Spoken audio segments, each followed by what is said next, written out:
Okay, so let's start. So last week we were talking about consistency. I gave several definitions of consistency models, starting from strict consistency all the way to eventual consistency. And towards the end, we were talking a little bit more about the implementation rather than the definitions. And I presented this notion of epidemic protocols for eventual consistency. And what I'll do today is give a very high level overview of how some of these techniques are implemented. This is still at a very high level. We will not go into the details of how you implement a specific consistency guarantee. That we will come to when we look at certain systems like the web and file systems and so on, and see how to implement those in specific context rather than a more abstract discussion.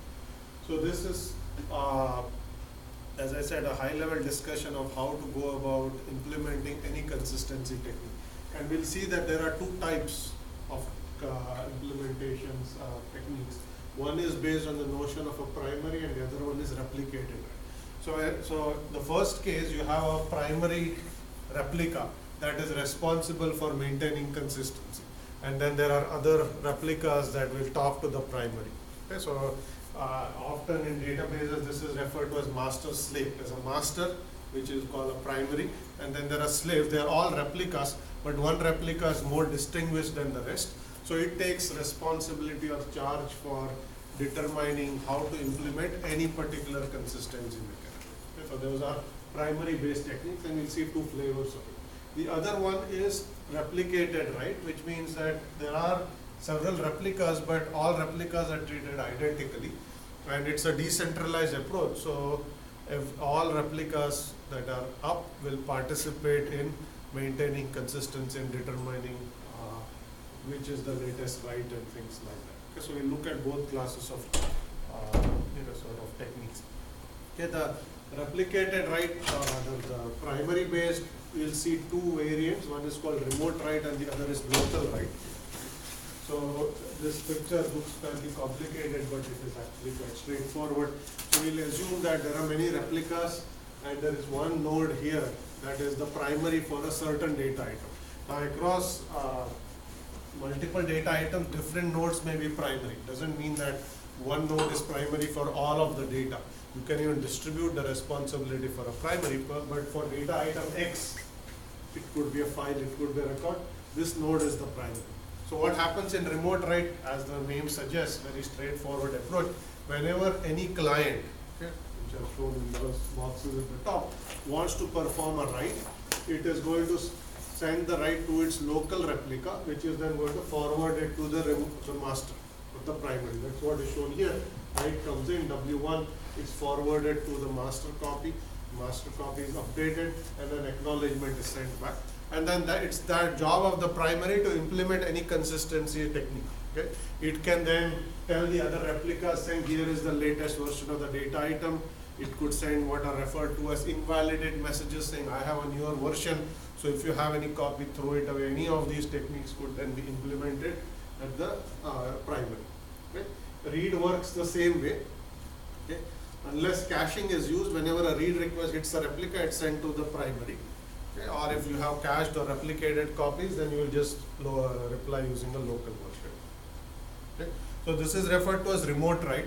Now we will see that most file systems use this approach, which is why you have a file server and clients in any distributed file system. There will be a primary, which will take charge of maintaining a master copy of the file, as well as maintaining consistency of any replicas that are at either clients or other servers in the system. So file systems use this approach quite a bit. So this slide simply shows after write is performed that the write request is propagated to all of the other replicas. Okay, so write comes in, W1, it is sent to the primary. Okay, the primary is going to send an acknowledgement W3, and then all of the write requests are sent to all of the replicas. This is the consistent. Now, when is it sent, how is it sent, that depends on what consistency guarantees you want to provide. That I am not discussing here, that's a separate issue. This is simply at a high level how you can implement consistency using a primary copy and doing remote write. Okay. The other way to do this using a primary is what are referred to as local writes. So here you want to perform writes locally to improve performance. Okay, remote writes are going to incur overhead. Every write request is sent off to a remote node, which is the primary for that node for updating as well as consistency. Okay. Now, what if you wanted to improve performance and have all of the writes be local? Okay, so the way this is done is the first time a write comes in, okay, it comes to a local replica here, that's step one. The local replica asks who is the primary for this data item. Okay, in this case, it is this node here.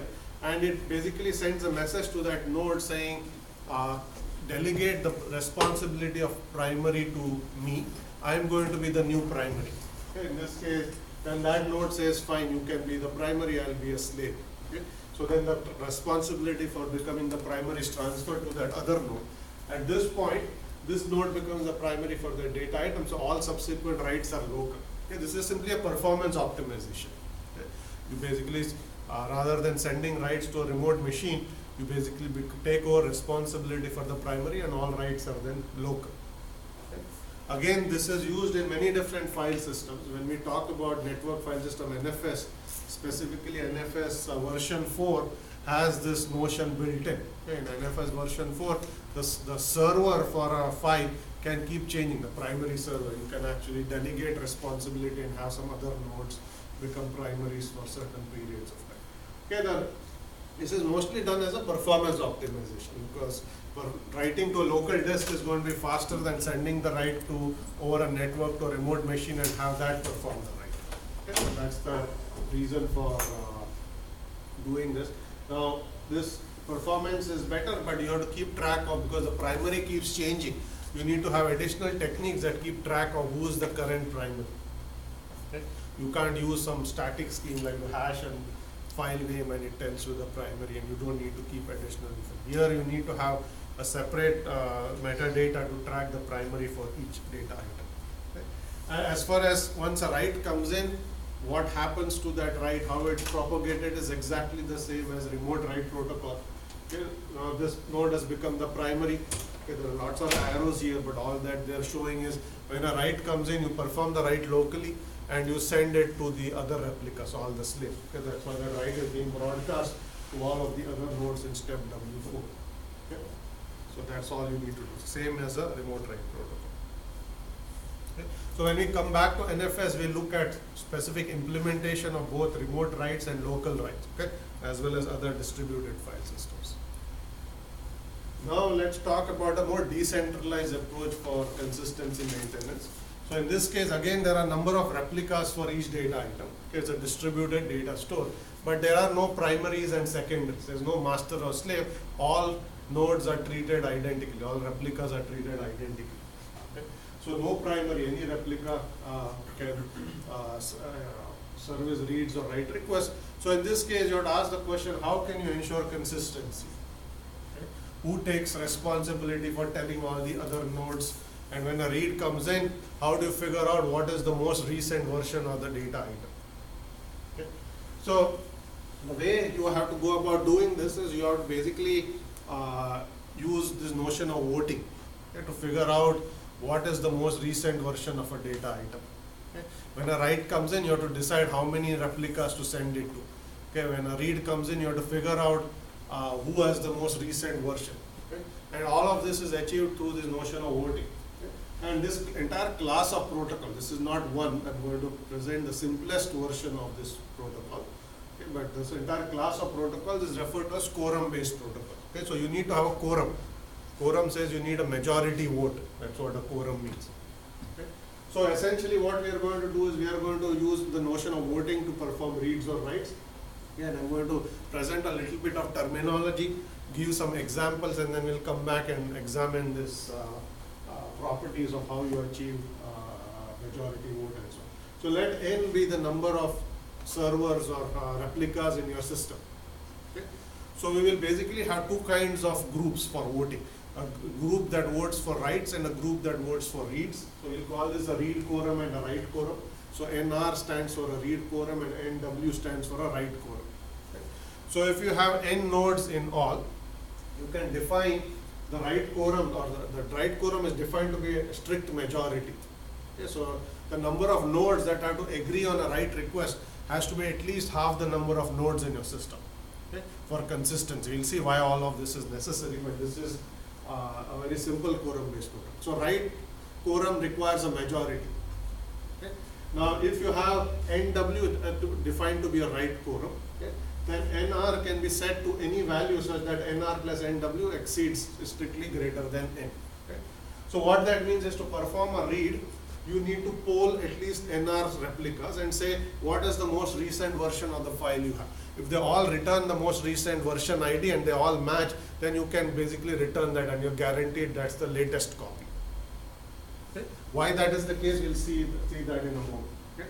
So let's look at some examples of this read and write quorum here. Okay? So here we have 12 nodes, okay? A through L. Okay? The 3 different examples of this majority voting protocol where you set different sizes for the read and write quorum. In this case, we set the write quorum to be 10. Okay, 10 is a strict majority. You need at least 7. Okay, but you will basically configure the protocols and whenever you perform a write, contact 10 nodes at random and send them this write request. Okay, you can pick any 10. It doesn't matter which 10 you pick. You pick 10 at random. Whoever receives the write picks 10 nodes at random and sends them the write request. So they have the most up-to-date version. Okay, and read quorum is set to 3. Okay? And you can see NR plus NW is 13, which is greater than 12. So it meets the properties I had, these 2 properties we just talked about. Here N is 12, so NW is, we set that to 10, it's greater than 12, so that condition is met. And the sum of this becomes 13 because we set the read quorum to be 3. Okay? So now the question is there a way to perform a read request where you get an out-of-date version of the file? Okay? So the way reads are performed is read comes in, okay? You pick 3 nodes at random, okay? And you ask them what is the most recent version of the file you have. Maybe you have timestamp, let's simply say you have a version ID. Every time you write to a file, you increment the version. Okay? Same can be achieved by using timestamps, but let's forget about timestamp. Let's say every write increments a version number of the file. So the question is there any way for this protocol to query 3 nodes at random in the read quorum and have these 3 nodes agree on an outdated version of the file? Okay, if so, then you will sometimes return outdated version. If there is no way to do that, then you will always return the right version of the file, the most recent version of the file. Okay. So here is an example that is shown to you. So in this case, the dotted lines show you the write quorum. So the most recent write, you pick those 10 nodes that are in that dotted box. Okay. Now after that write is performed, the read request has come in. Okay. The node that received the read request picks A, B, and C as the servers to query and ask them what's the most recent version of the file you have. Okay. They all have to agree. Okay. If they all agree, then you are guaranteed is the most recent version.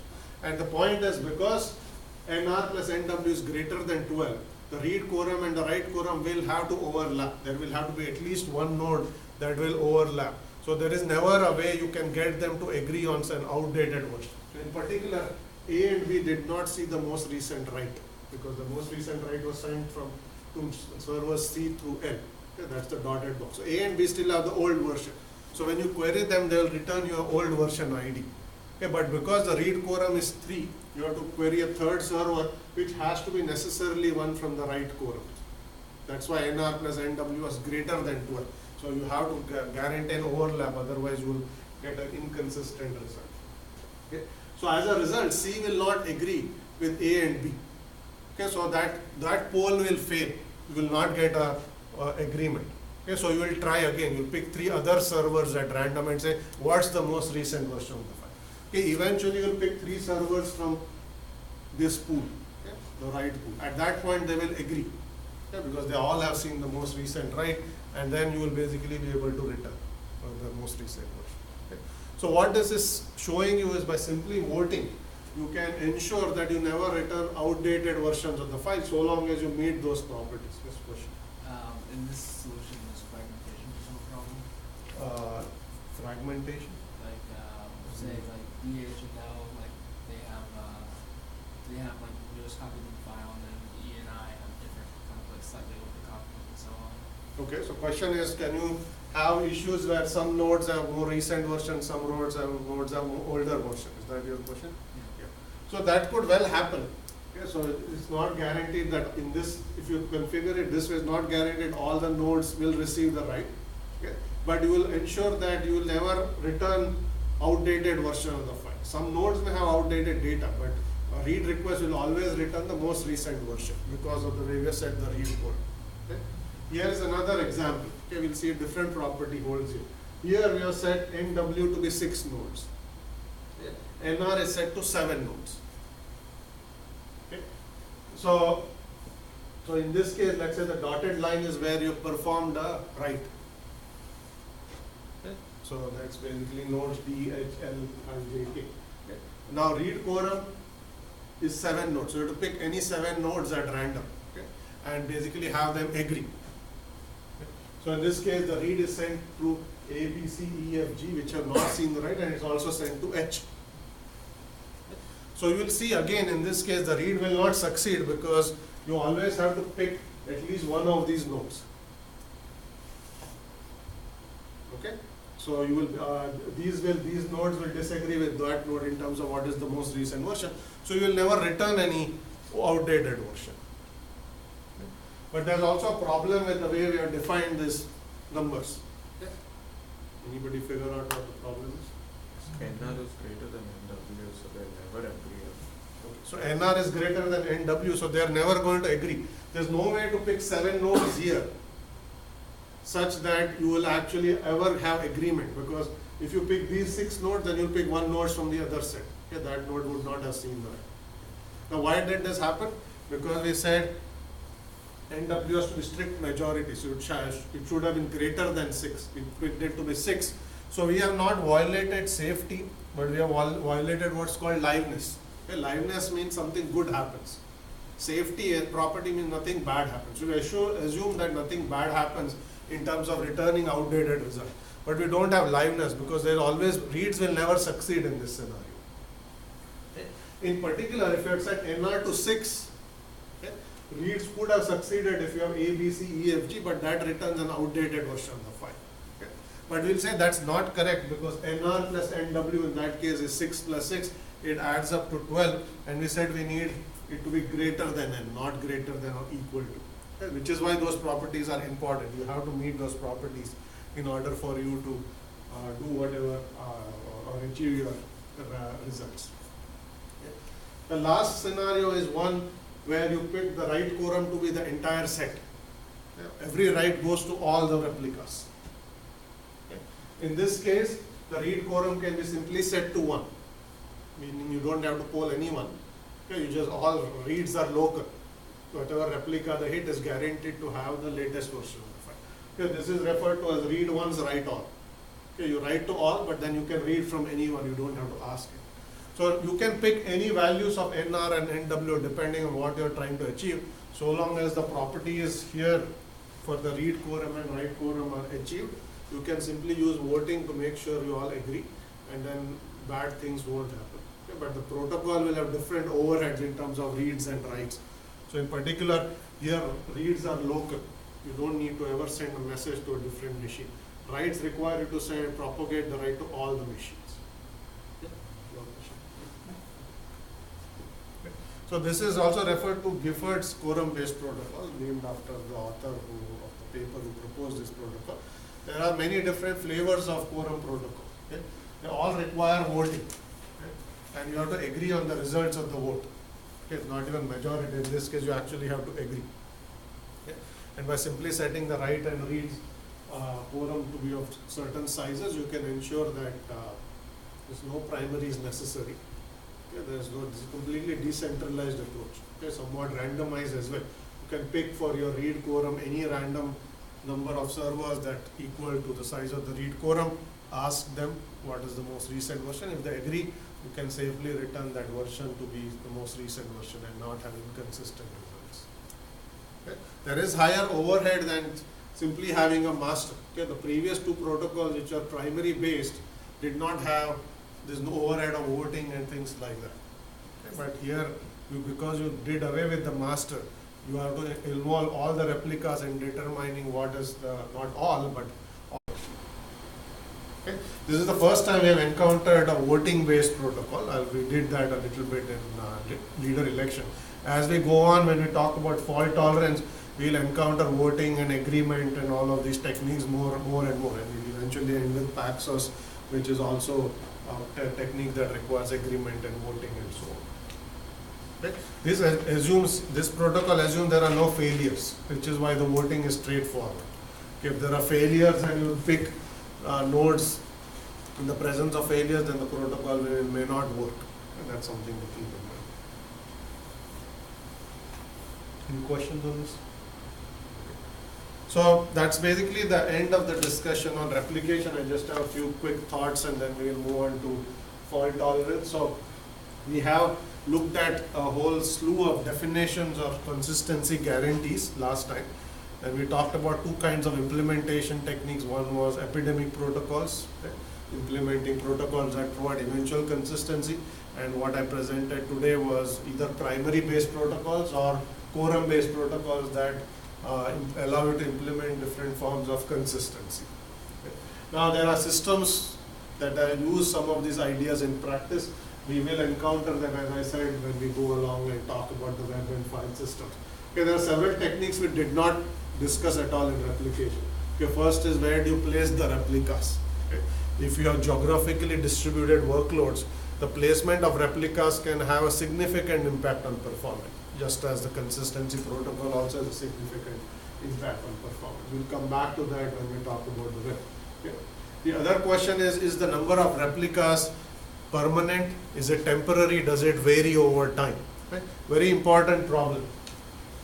In many of these cases, we have assumed that the number of replicas is actually fixed. Okay. There are many systems today that can dynamically vary the number of replicas based on the workload. Okay. As the workload increases, the number of replicas is also increased so that you can scale the total capacity. Okay. Many cloud-based platforms provide this automatic technique where you can have a web server. Okay, if it sees that the load on the web server goes above a certain value, the system will create new copies of the web server, new servers that will allow you to run additional replicas of your website automatically. Okay, no user intervention is needed. In this case, the number of replicas is varying over time. Okay? As the workload subsides, the number of replicas is reduced. So the pool of replicas may itself change over time. Okay, how do you deal with consistency when you have variable number of replicas? All that, those are interesting questions. We have just glossed over all of those. Okay. And then there is this whole issue of using proxies or caches. Okay. Replicas, I mentioned replication and caching are related techniques. Both allow you to keep multiple copies of data items for either caching is typically done for performance reasons. Replication itself could be done for performance or fault tolerance reasons. And when we come back to caching and content distribution networks, we will look at all of these protocols and consistency techniques. How do you provide strong consistency? How do you provide weaker forms of consistency? All of that discussion we have deferred. Okay, that's going to come back. We'll come back to it in chapter 12. Okay. So we've done a basic version of replication, and now we'll come back to it as we do the case studies later. Okay, the discussion is not done, but for purposes of today's class, it's done. Okay, so I'm going to switch gears and talk about fault tolerance. Okay, so we're done with replication. The other end, sort of side of why you want to replicate is to deal with failures, and that's what we will discuss. So today I'm going to give a quick overview of why you need to deal with faults in distributed systems, okay, why and how you can go about doing that, and then we'll talk a little bit about Byzantine faults and the Byzantine general problem. Next time we are going to talk about trying to reach agreement in the presence of fault. We'll talk about distributed commit. We may get to Paxos next time or the week after. So let's start with fault tolerance. Okay, so it should be clear that in a distributed systems, you have first of all the ability to deal with fault if you build your system right. If you have a single machine or a centralized system, that machine fails, application is down. There's nothing you can do about it. In a distributed system, since there are multiple independent nodes, if some subset of nodes fail, let's say one node fails, okay, it is possible for the other nodes to take over its responsibility and the application continues to run. Okay. That's an advantage you have in a distributed system, just from the fact that you have multiple components. Okay, some components may fail, others may not. Okay. Now, so this is an advantage, but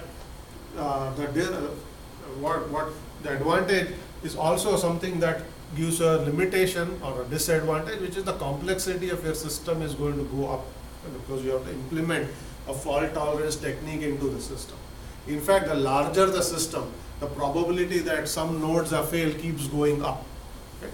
And in very large system, there is some subset of nodes will always be down at any given time. In fact, so that will be a common scenario, not an uncommon case. As a result, fault tolerance is necessary. It's not something that is desirable, it just becomes necessary. Okay, we'll assume here that nodes fail independently. Okay? If nodes fail independently, the probability of a failure is the probability that any one component fails, which is the probability of one minus the probability of no component failing. P is the probability with which any component fails. Okay, as the number of nodes goes to infinity, as 1 minus p to the power n. Okay. So this term starts going to 0 in the limit. Okay, so the probability that some components are fails starts going to 1 as the number of nodes keeps increasing. Okay. Which is why I said in very large systems, some nodes are always down for one reason or another. Okay, if you take any very large system, let's say Google search engine or any such very large distributed system, which has tens of thousands of nodes, a few hundred nodes will always be down. Either they are failed, they are down for maintenance or any such reason. And you don't want the system to stop. Okay? You don't see the system has stopped functioning because some nodes are down. Yes. So just to clarify, the probability that any given system still has the same P. You're just talking about the probability that there isn't even one system that happens to be down as n goes to infinity. Yes. So let's use proper terms. So there are number of nodes in a distributed system. Right? So we assume that there are n in a given system. Okay. P is the probability Right. that a node is up. Okay. Right. So this is the probability that some node in the system is down. That could be one node, one Right, or many. okay. Yeah, that increases, but P itself stays the same. P itself stays the same. Okay, but since this is a number that's greater less than 1, as n goes to infinity, P to the power n is going to go to 0. Okay, so this expression is going to go to 1. So P is not going to change for a given node, but for the system as a whole, the probability that any component is down is going to keep increasing. That's the point I was trying to make. Yes. A follow-up on that. So why we simply count on the node? Because in a distributed system, network is a very critical component of it. So if network, a critical part of network fails, then there is bunch of nodes would go away. So in those scenarios, are you going to put n as a large number and take care of that? Is that handled differently? So you are saying in a distributed system, the network may itself fail. So that may cause partitions and nodes may fail. So you can assume that the routers are part of the distributed system. It doesn't matter. You can have actual nodes and network elements as being part of that system. And P could be the probability that any of them fail. Okay, if they fail, then they can cause a network partition. As a result, the system will experience a failure as well. Okay. So I'm not following what you asked in relation to that. What was your question? Is this model very simplistic, or is it robust enough to consider all the failure scenarios? So this is, so first of all, this is not a very sophisticated model. It was simply trying to argue that when you have large number of components in your system, okay, failures become the common case. If you have two node system, a failure may be an abnormal case. It may happen once in a while. Most of the time both nodes are.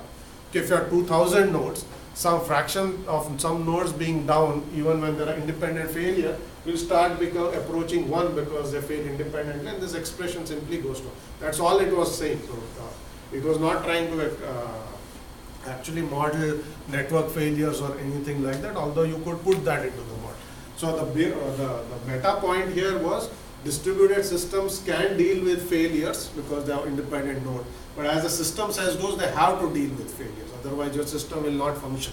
That was the point I was trying to. So in other words, incorporating fault tolerance becomes necessary as the size of your system grows, because something is going to go wrong given independent failures. And as a result, you need other nodes to take over those responsibilities. Okay? Now take that as one perspective, and here's a different perspective of how we have tended to build computing systems, okay, and which are not at all reliable in some shape or form. Okay. People are now used to having machines be rebooted because something hangs or things like that, okay, which basically means that you ship software systems that have bugs in them. Okay. You never wait until every bug has been resolved before you ship a software system. Okay. So that's a way of life, because these systems are very complex, they have bugs in them. Okay. As a result, okay, these systems will fail. Okay. They're designed, not designed to fail, but they're designed in a way that bugs are present and they will fail. And most users, if it's a laptop or a device that you own, are used to occasionally having to reboot your machine, okay, and having the machine come back up, restart, and then it begins to function well. Okay, now contrast that with the not very tech savvy user. Okay, they are accessing the internet, they bought their first smartphone or whatever. They are not used to this mode of operation. When you buy the device, you expect it to work. Okay? You don't buy a television and reboot your television every third day. That's not the way that system is built. It is built for reliability. Okay? Software system or software-based systems are not built for reliability. Okay? Or by definition, because of bugs, they are not reliable. They fail from time to time for a number of different reasons. Okay? So as a result, we are left with components of a system that are inherently not reliable. They have software bugs. Of course, the hardware itself may have bugs. Okay? So that brings us back to now you have all these systems that are not built to be reliable to begin with. How do you add a layer on top for fault tolerance that makes them reliable? Because users that are using them are now the large population of users which are not necessarily tech savvy, and they expect reliability. They are not used to this whole notion of system is down for no good reason. Okay, so they expect that system is always up 24/7. So we have to look at techniques that will take this software system and make them reliable in some shape or form. And that's the reason we are going to actually look at a variety of different fault tolerance models, some of which will take these kinds of unreliable bugs into account. Okay? So you have to put these two things side by side. Okay? We do not build our applications to be ultra reliable. That's not, reliability is never the first goal often, neither is security for that matter. It's always performance. Okay? And as a result, we have either unreliable systems that are bugs, or we have less secure systems. Okay? But security and reliability have become very critical, especially in distributed systems and especially with internet making the systems very widely used by a lot of different population of users who are never used to this mode of operation. Okay, you don't have cars or TVs or any of these other things built in this way. This is practically the only system that is built where you ship a system knowing that there are faults in them. Okay. So with that two sort of contrasting perspective, one the need for having reliable systems, and the other is we never built them to be that way. Now we have to still try to fix this, okay, somehow make our systems reliable and dependable. Okay. So we have a need to build dependable systems. So we will define some term. Okay. So first term is availability. Okay. So availability simply means that the system is available for the functions it's designed to perform at any given time. Okay. The way you determine availability is by computing the percentage of time it is available for use. Okay. So in distributed systems, you will hear 5 nines of availability. So that basically says that this 99.999% available. Okay. So if you translate that into how many minutes of downtime can you incur every year, it is very few. Okay. That means the system needs to be up with such high availability that you can afford to have a downtime of less than a minute per year. That's what 5 nines will give. You can have 4 nines of availability or 3 nines of availability. That allows you to have longer and longer downtimes. Okay. Now what that means is this is defined for a system as a whole. Individual components can be down for longer. That is allowed. The system as a whole shouldn't be down for any longer than whatever reliability or availability metric you designed it to run with. Okay. So this is very hard to achieve in practice. It's very expensive to achieve in practice, but nevertheless there are systems that are required to perform with that high levels of availability. Let's say a control system that is designed to operate a nuclear reactor. You don't want it to be down. It can cause catastrophic failure. Systems that are designed to control the airplane, you don't want it to be down. Right? Soon, if you're self-driving cars, you don't want that to happen either. You can't be on a highway, system goes down. You're not even driving the car. That would be bad. Okay, so you want to have very high levels of availability because you have other systems that are really critical, that are being driven by computing systems which have not been designed to be reliable. Okay, that's the problem. You really need to achieve something. So that's availability. Reliability, a system should run continuously without a failure. It's reliable in some shape or form. Okay, safety says even if there are temporary failures, it should not result in a catastrophic failure. Okay, so what that means is individual components can fail, okay, but there is redundancy in the system that other components take over the task. So some components failing doesn't cause a catastrophic failure of the entire system going down. And then maintainability is sort of a not very quantifiable metric, but it basically says a failed system should be easy to repair. Okay. And so what that means is once you put a system out in the field, if some components fail, okay, it should be easy to fix that component. You should be able to pull out some part and plug in something else. Okay. That is often unspoken design goals because it's hard to make the system maintainable, but some systems are. You can actually replace parts very easily in the field. Okay? It is not a very easy thing to do, but you can design your system to be maintainable as well. And so those are some good goals to shoot for when you talk about fault tolerance. Now we'll talk about different kinds of faults. Okay, so here are three. One is transient fault, intermittent fault, and permanent fault. Okay. So transient fault basically says it's a one-time fault. It comes and it disappears and it never appears again. Okay. It may happen for any number of reasons. Okay. A bit may get flipped in the RAM of a machine for no good reason. Okay. Maybe the a small voltage spike, so it flipped a bit. Okay. So whatever integer value was actually stored in that bit has gotten flipped, and then after a while the part begins, that bit starts working well, so that fault never appears again. It is referred to as a transient fault. Okay. Intermittent fault is a transient fault that appears every once in a while and then it disappears. Okay. So it is not going. It's a recurring, somewhat recurring fault, but it's not long lasting. It comes and goes. Okay. You can have, the best way to think about this is some problem with your car, some nagging problem that you cannot reproduce when you go to the garage. Okay. It makes some noise, okay, but when you start, then I cannot hear any noise. But then you drive off and it does the same thing. So that's an intermittent fault. Okay. Hard to track because you cannot reproduce it, you cannot fix it. Okay. So these are all problematic types of fault. Okay. Permanent fault is a fault that occurs. It's like a crash. Your system crashed, so you know it has crashed and you can do something about it. Okay. So these are three types of faults that you can actually see in computing system. Okay. So and here are the different kinds of failures that may result as a result of those faults. Okay. So first is a crash failure. Okay. This is very straightforward. Server has just crashed, OS crashed or some component failed, so it just stops, doesn't work anymore. Okay. Omission failure says a server has failed to respond to incoming requests. Okay. So either they did not process the incoming message or it did not send the message. And that's an omission failure.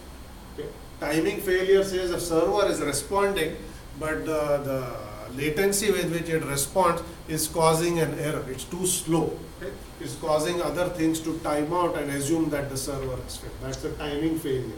Okay.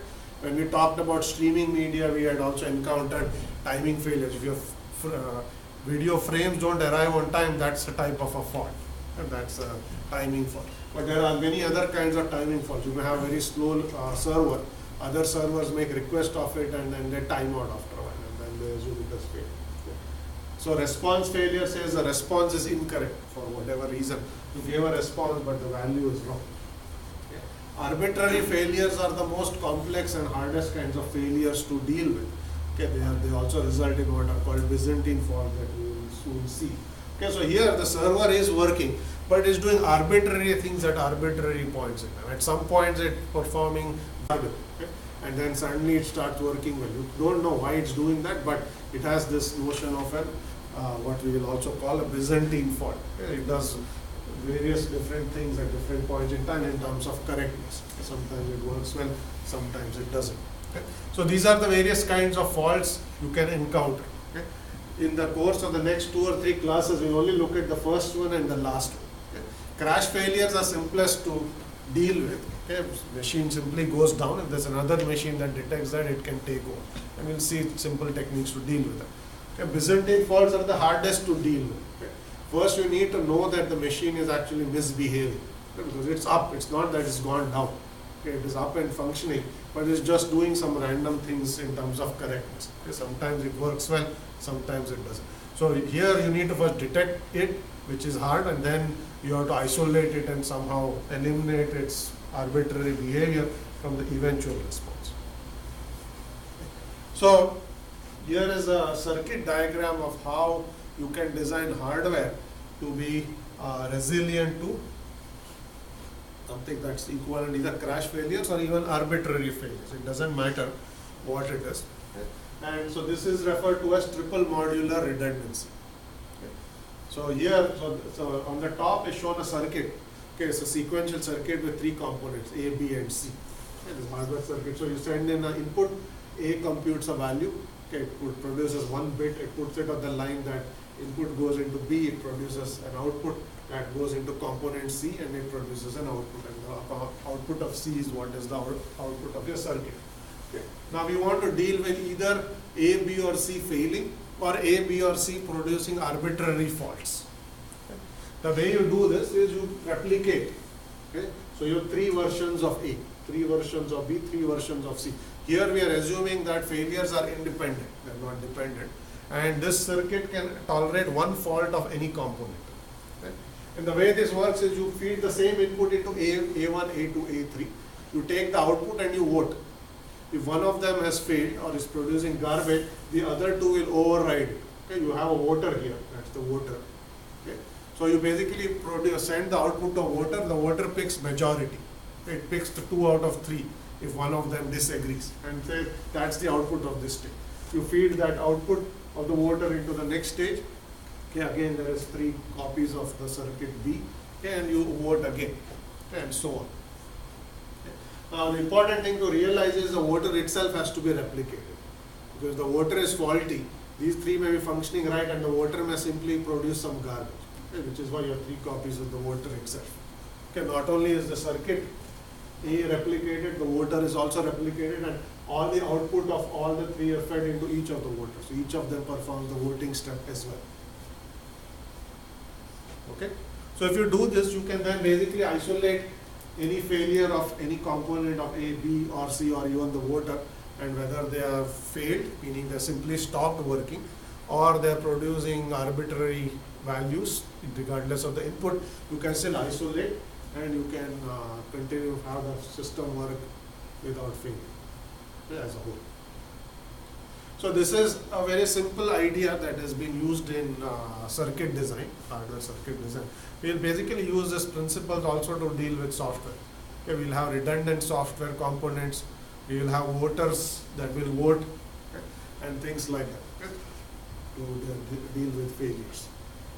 Any questions on this? Okay, this is what I refer to as TMR, triple modular redundancy, in hardware or circuit design.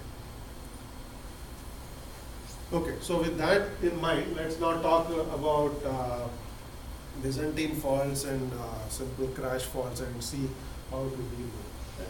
So what we want is basically a property that allows some processes to agree on the result of a computation. So let's say there's a server produces a response to request. So it's performing some computation and producing a response. Okay, so we use the term computation very broadly. You provide an input, the software component does some processing, produces an output. Okay, that's the output of the computation, and we want the system to produce the right response. Okay. So Question is, how do you do this? So you can have, if you have crash failures, okay, this is easy to do. Okay? Because in a crash failure, the a replica simply goes down. Okay? When it's up, it's producing correct responses, and sometimes it will fail, it produces no response. In this case, just having a redundant copy does the trick. Okay? So if you want to deal with one failure, okay, you basically have two copies. Okay? You basically run the software on two machines. Okay, if any machine is up, it's producing the right result, or if it's down, it's not producing any result, you feed that input to the other one. There is no voting needed here, okay, because we are assuming that when the system is up, it is always producing the right response. Okay, it's not producing that. So this is a simple form of failure. These are called crash failures or fail-stop failures. Okay, much easier to deal with, okay, because you are not worried about buggy systems that are producing garbage. You are simply worried about system just stops functioning. Okay, I want the distributed system to continue as a whole, so you just have some replicas. Okay, replicas will take over when the system fails. Okay. So in other words, if you want to have k fault tolerance, which means you want to deal with k concurrent failures of any component, you simply need k plus 1 components.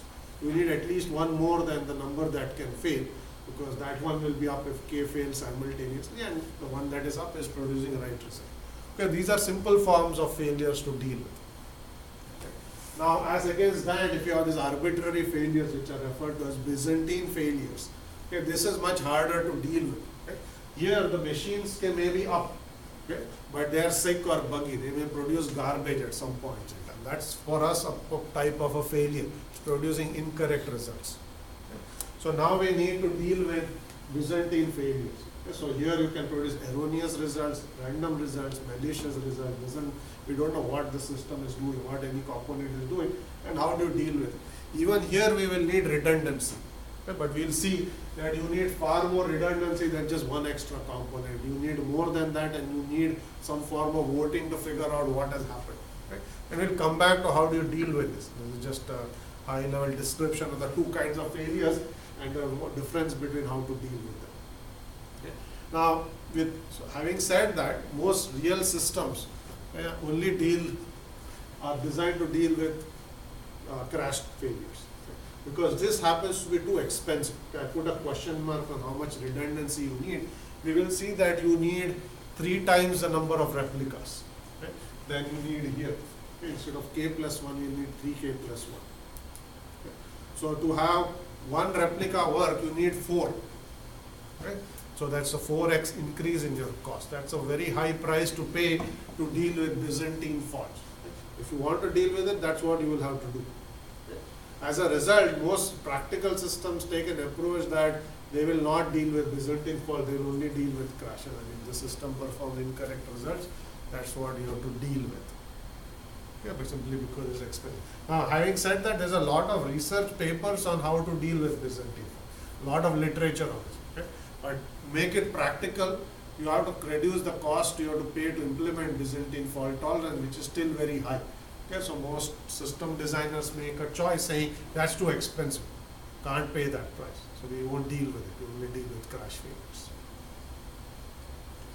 Okay, so let's talk a little bit about Byzantine fault. So first we'll talk about Byzantine fault of a network, and then we'll talk about Byzantine faults of a node itself, okay, but not that of the network.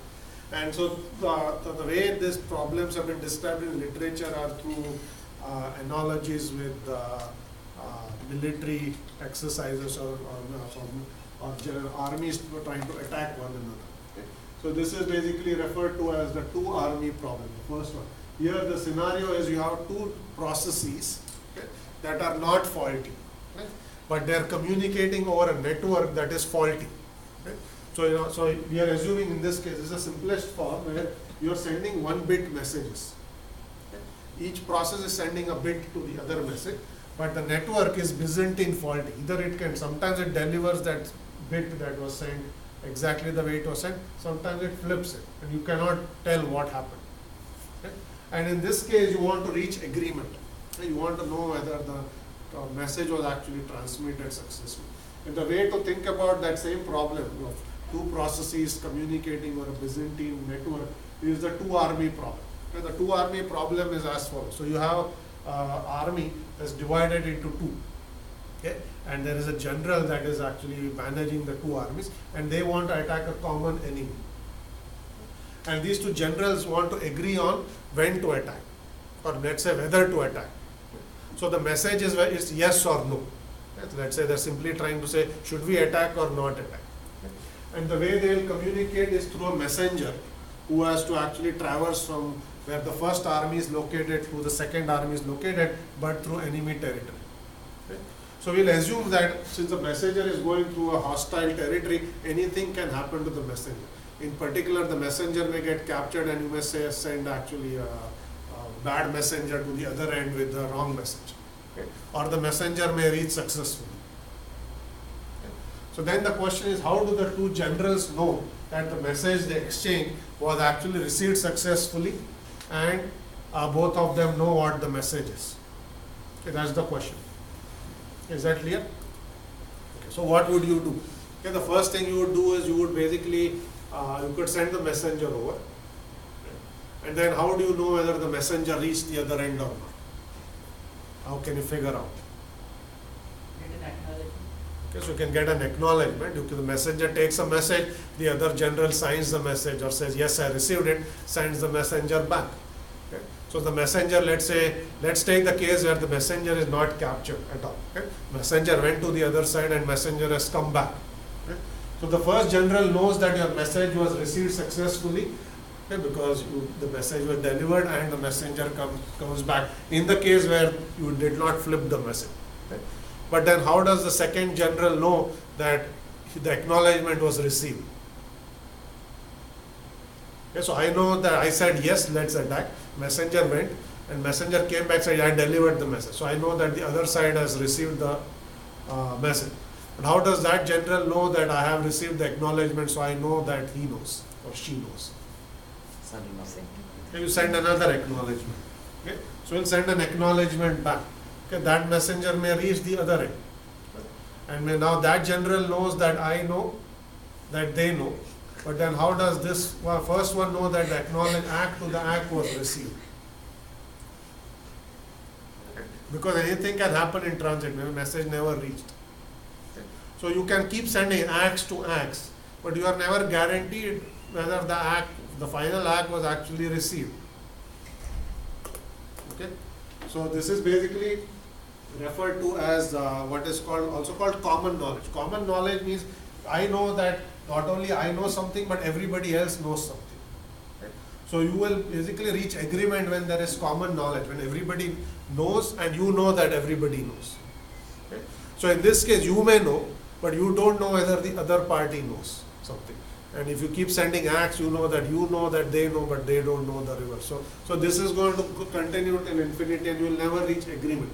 Okay. So in fact, you can have properties in two perfect processes can never reach agreement in the presence of an unreliable channel. Because the channel can throw away the message, it can flip the message, so I never know what has actually been received as a result of this. Okay. So this problem you cannot solve. Yes, because the channel is not untrustworthy, you cannot actually exchange messages reliably if you don't know if the messages are reaching. Yes, question. Is it because of just losing a bit information? Could be if we had some extra security, like you could send a message that only the other general could read using, say, public cryptography. Then could you be sure with, say, the TCP NAC model where you have 3 acknowledgements, 2 acknowledgements? Okay. So question is, if you could send it encrypted, would that work? Okay. The problem is you don't know what you're sending. So first of all, you could have encrypted it. It doesn't matter because the Byzantine network can do anything. It may decide not to deliver the message at all. Right? Because it's a Byzantine network. Right? So if you're sending a message and the message is encrypted, the enemy can simply capture the messenger and make sure the message is never delivered. That's a possibility. So how do you know the other party has received it? You have to wait for an act. Act could be encrypted as well, but you always have the case where the network decides to drop the message rather than changing. So there is no way to solve this problem, regardless of whether you encrypt it or do something else. Okay. So this is the two general problem with the unreliable network. Okay. So we'll assume this you will not worry about this because you can't solve it. Now we'll talk about the Byzantine generals problem, where we are not going to worry about the network. We'll assume the network is reliable, but one of the generals is not trustworthy. You have n generals. Okay? They are trying to coordinate an attack on a common enemy, but some generals are untrustworthy. Okay? They are turned into traitors. You don't know who is the traitor. Okay? Nobody knows who is the traitor except that the generals that are traitors themselves. Okay? And you are trying to exchange messages to reach agreement. In this case, the agreement is what time to attack or whether to attack. It doesn't matter what you are trying to reach agreement on, but you want to reach agreement on something where there are untrustworthy generals. Okay? So now you can map this directly into our server case that the generals represent replicas. Some replicas may be spewing garbage. They can do arbitrary malicious things. Okay? Sometimes they may seem to work perfectly well, sometimes they may just change the message. They can do any arbitrary things. Yet you want the remaining trustworthy replicas to agree on the results of a request. A request came in, all of them processed it. Okay? And some untrustworthy replicas may produce garbage, it doesn't matter. Yet you want some agreement on what the right response is that you send to the user. Okay? Network is not the problem here. We'll assume the network is reliable. If the network is not reliable, there is no solution. So we'll assume network is reliable. So how do you isolate those m untrustworthy generals, okay, and yet produce responses? And that's the question. Clear? What the question is? So here is a way. This is called a Byzantine general problem. Another of those problems that was actually proposed initially by Leslie Lavgod. And this is the way this protocol is going to work. So we will assume in this case that there are 4 generals. Okay? One of them is faulty. We know who is the faulty general here, which is 3. Okay? But the nodes themselves don't know. They have to figure this out on their own. But we do know. Okay? That's why we can observe what is going on. Okay? So here we have the Byzantine general problem for 3 loyal generals and 1 traitor. And we will isolate the traitor and still produce a correct response. So the way this works is basically you have to ask, you poll everyone, okay, saying what is the response to, let's say request comes in, it's a web server, so doesn't matter, maybe a database server. Request comes in, you process the request, you produce a response. Okay, once the response is produced, you basically are going to have this notion of voting, okay, but not real voting. The way you do voting is you ask everyone what response did you produce, okay, and then you compare. And then we'll do this recursively and we'll see that in 2 rounds we can figure out what the right response is regardless of who the traitor is. So this is the way it's going to work. Okay, so each node is now going to, after it produces a response, ask everyone and say what was your response. So 1 is going to say I produce 1. Okay, 1 is my value of the response. Okay, so you basically exchange all these messages. 3 is malicious, so it can send arbitrary things to arbitrary. So when you are asking what is your response, you may send x, which is an arbitrary variable, to 1, you send y to 2 and z to 4. X, y and z could be arbitrary values because this is a Byzantine fault. They could be the same and the right response. You could send the right response to some, the wrong response to another. You could send different responses. It doesn't matter. We don't know and we shouldn't care what x and y and z are, and yet we should be able to figure out what the right response is. So at the end of this process, okay, each has received a correct response from the correct processes and an arbitrary response from the faulty process. Okay, so this is what you got.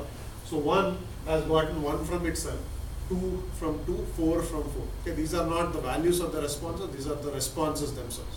Okay, and 2 has gotten 1, 2, y4, 1, 3, 1, 2, 3, 4. 3 can always respond whatever it wants to itself. So let's say it gives the right response to itself. And 1, 2, z4 is what 4 has received. Okay. So now what you do is you basically ask everyone all over again, saying what did everyone else tell you? Not that what was the response you produced, but you ask everyone else, now tell me what you heard from everyone else. Okay. So in this case, 1 is going to send this message to everyone else. 2 is going to send this message to everyone else. 3 may again send garbage.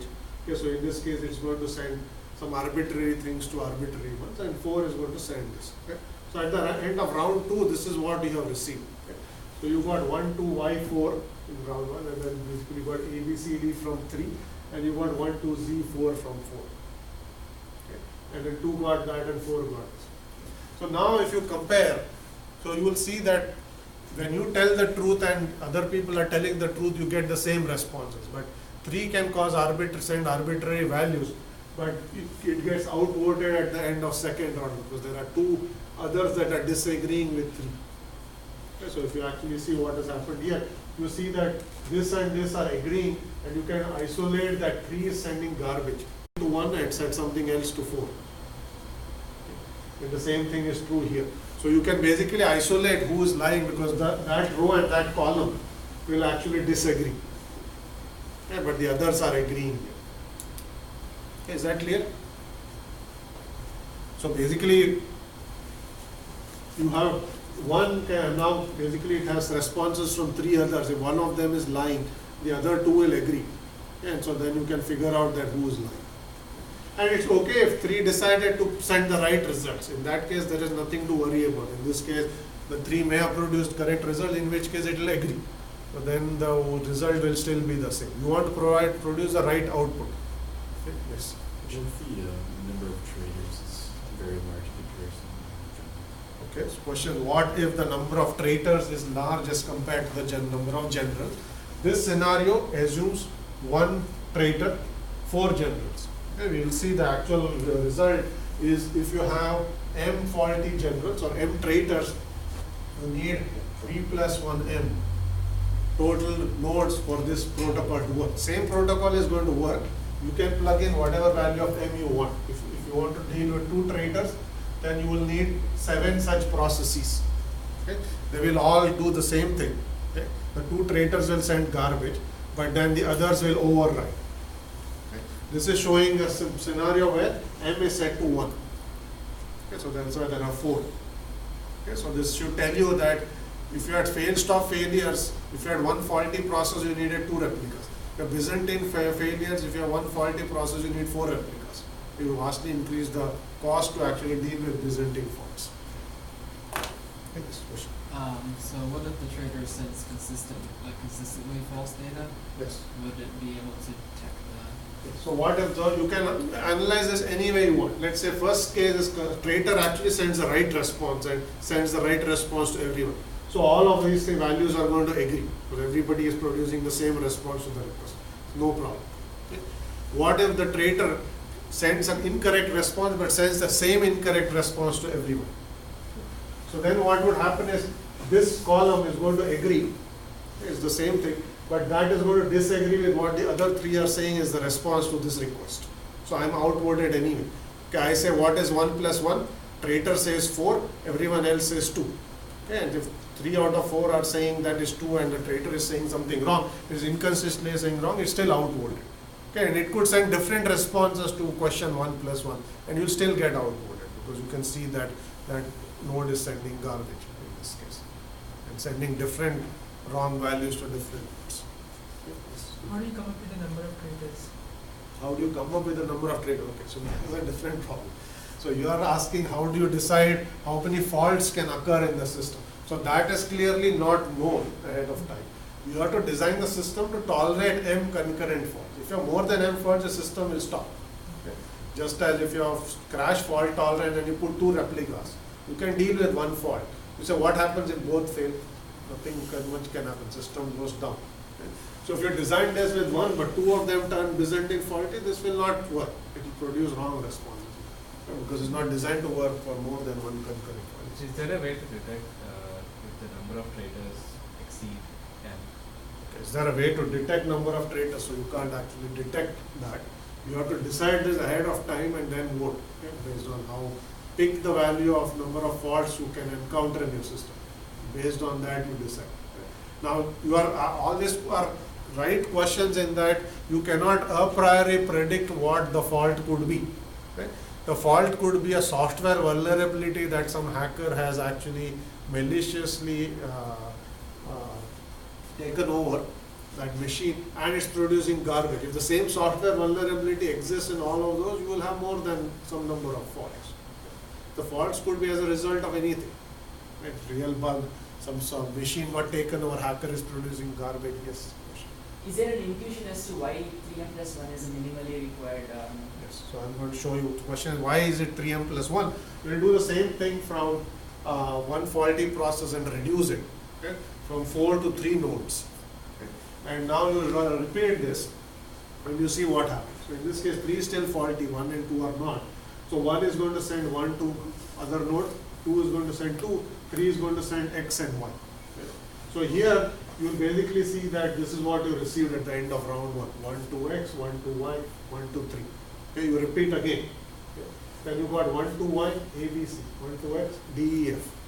Okay. So now what has happened at the end of round 2 is you know that the nodes are not agreeing on the value. Okay. Because you know that this and this is not agreeing here. Okay. But you don't know who is right. So you can't isolate the traitor. You know that there is a traitor, that somebody is producing garbage, but I can't tell who. Okay? So that's the intuition. I can sort of, if you think about it from a person's perspective, let's say you have 2 friends. You ask them a question. They give you different responses. Okay, you know one of them is lying, but just based on their response, you don't know who is lying. That's the idea. Right? So if you have 3 friends, you ask them the question, and only one of them is lying, the other 2 will outward the lie. Okay, you can not only can isolate the liar, you know what the right response. So if you have less than 3m plus 1, in this case it is actually 2m plus 1, you can actually figure out that there is no agreement, but you don't know what the right response is. That's the problem that you are trying to deal with. But you have some knowledge as well, right? Why don't you use your knowledge to cross-verify the responses to make sure? Okay. Question is, why can you not use your knowledge? We will come back to that. In fact, when the way these protocols are actually designed is in the number of replicas you can do away with this 3m plus 1. You can only do 2m plus 1 in the replica because of that observation you made. Okay. But when you want agreement, you need 3m plus 1. It's a slightly subtle point that you are raising, saying, if I know I am doing the right thing, why should I not figure out what the right response is? Okay? But you remember that you are a software processor. You don't know if you have a bug or don't have a bug in reality. Okay? You may get outvoted yourself. Okay? So you want to deal with the same problem as what you had here, which is there is a computation and there is a voting phase. Okay? In this case, the Byzantine general problem, we combine the two. So generals not only produce the answer, they vote. If you separate it, you can do what you said, which is reduce the overhead here but not here. That's a subtle point. I don't want to go into the details here. But that observation has actually been used to reduce some of the overheads here. So it's not always 3m plus 1. Only the voters need to be 3m plus 1 because you don't know which voter may fail. Okay? Any other questions? Okay. So this should make it clear why the Byzantine general problem requires 3m plus 1. Okay? If you do this, you can actually deal with Byzantine faults. Do this meaning do 3m plus 1, not 2m plus 1. Okay? But the cost is very high in most of the systems. As a result, no real system has actually paid the price of having 4 replicas and have voting and so on and so on. It's far too expensive. Okay? So crash faults are actually the way to go. Okay, so going back to that question that you raised here, so that property is actually stated here. From M faulty process, okay, agreement is possible if 2m plus 1 process function correctly. Okay, and then you have 3m plus 1 voters. Okay, that's a property, as I said, we won't go into. And this observation was made back in the 80s, incidentally, which is 30 years ago. But still, there are no cheap ways to implement Byzantine fault tolerance. Okay, this is an area of research. You still see papers appearing on saying cheap fault tolerance or doing this on the cheap for some special cases. Okay. So Byzantine faults, the takeaway message is 2/3 majority, not strict majority, is 2/3 majority. That's what 3m plus 1 gives you. Okay. So what this technique should also tell you is just to detect a fault, you just need 2k plus 1, which is basically, I know I have 2 friends, one of them is lying. That's much easier problem. But to detect a fault and get agreement, need 2/3 majority. Okay, that's why you need 3m plus 1 to isolate the liar and find the right response. Okay. So this whole notion of agreement is an interesting question. We'll keep coming back to this. So when we talk about distributed commit next time, as well as Paxos, these are all protocols designed to reach agreement. Okay? They make different assumptions about what kinds of faults can occur. Okay? By default, Paxos doesn't assume Byzantine faults. Okay?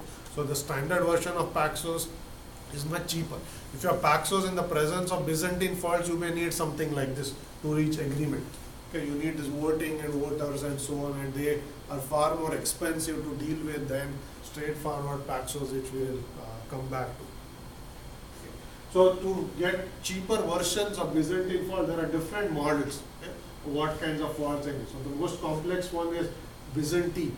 Okay, but there are other kinds of models where there are collaborative faults, where some nodes collaborate, but other nodes cannot be trusted.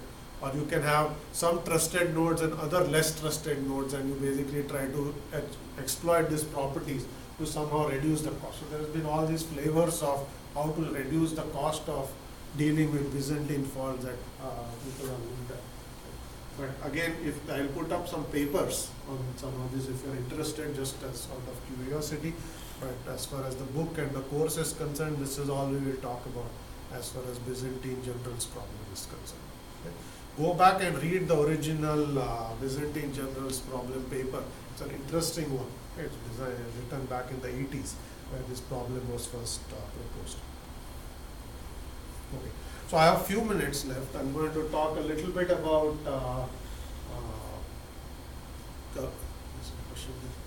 we'll talk a little bit about communication technique. I had talked about this back when we did RPCs, if you remember.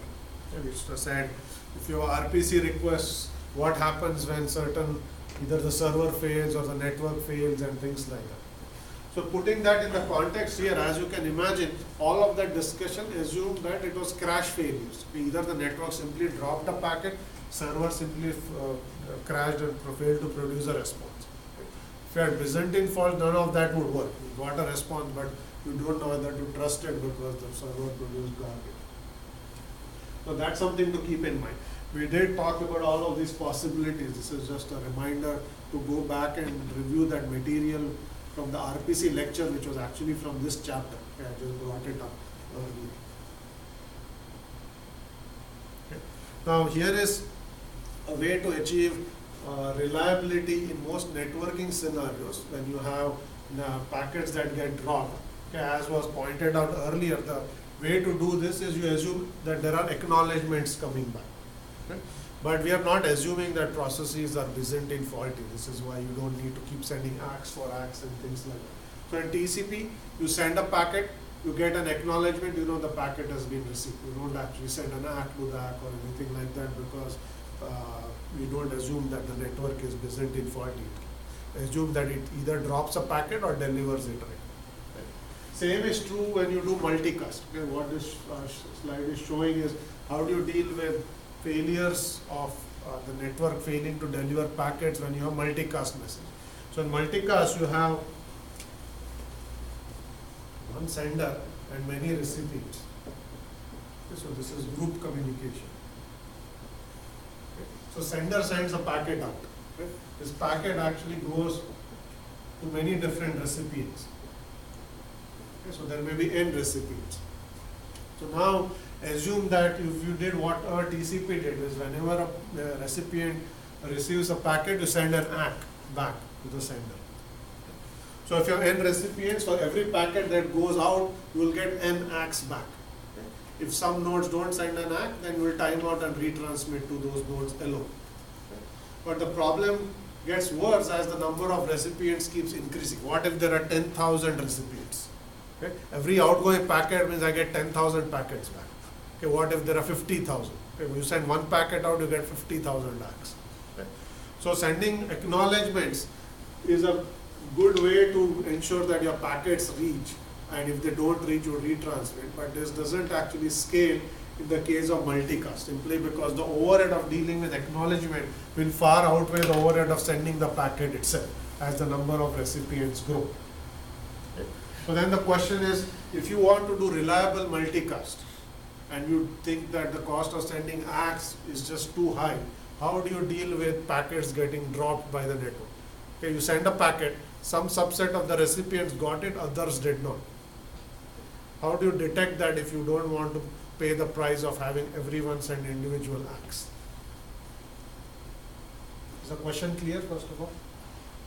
Okay, we are talking about a network, okay, simply dropping packets. TCP simply uses an ACK-based scheme, and I was asking if you have multicast where if you just use an ACK-based scheme, the overhead is too high, how would you deal with this problem? You could, I mean, the diagram you draw is like hierarchical structure, so you could use a hierarchy of acts back, Okay. so that you collate at the root of each. Okay, so you send a hierarchy of acts back. Okay, so let's say, and then you are saying let's collate the acts and send one ACK up. Let's say this node here did not receive the packet. Okay, ACK came back this way. No ACK is going to come from you. Okay, so what will this node send up for collating? Nothing, we're going to retransmit that part there. Yeah, like what I was saying, it's just retransmitted from that current node. Okay, so Wait for now. what did you say? Retransmit from this one? Yeah. So you are saying you can do intermediate buffering. Let's assume that you don't do intermediate buffering. Like TCP is end to end. Okay? You could of course cache the packets in between and then retransmit from between. Okay? So what you said is sort of right in that what you can do is rather than sending an ACK, you can send what is called a NAT, which is a negative acknowledgement.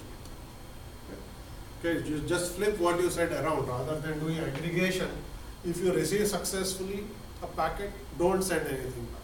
If you don't receive it, complain. Send a negative acknowledgement, I did not receive a packet.